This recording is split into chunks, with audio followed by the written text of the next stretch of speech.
BMC officer रे अतिरिक्त commission को माड़ मरा घटना रे समूह छुट्टी रे विभिन्न जिले में ओएस अधिकारी जहाँफल ठप हो जाइछि सरकारी काम सेवा न पाई निराश हो फेरुछंती साधारण लोके। समूह छुट्टी रे अछंती 18टी जिलार ओएस संघ एपटे जारी रही बीएमसी कर्मचारी प्रतिवाद।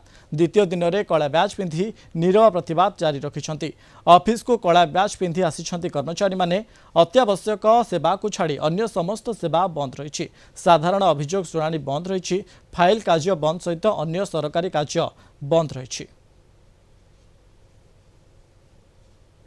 डेट थिला कोडा एडीएम कोर्ट रे से केस भी सकाळु मने कर देले जे मेसेज आसला जे आज कोर्ट बंद होते स्ट्राइक पाए जते दूर जो लोक आछन्ते तार कोनसी काम हो नै आ सेटा बंद हिना रहला वर्तन आ सब लोक हरान से मान न रहले एबे सब डिजिटल जुग हला तांकर थम इंप्रेशन न पड़ले कोनसी काम हो नै तो टोटल काम ठप हे रहला कोनसी काम टोटली काम हो नै हबो भी नै जे पर्यंत जो हमर ओएस संघ काम जॉइन न करिसेंती कोनसी काम हबो नै समान छुट्टी देवार जोगुरु आमे विशेष हैरान होजु।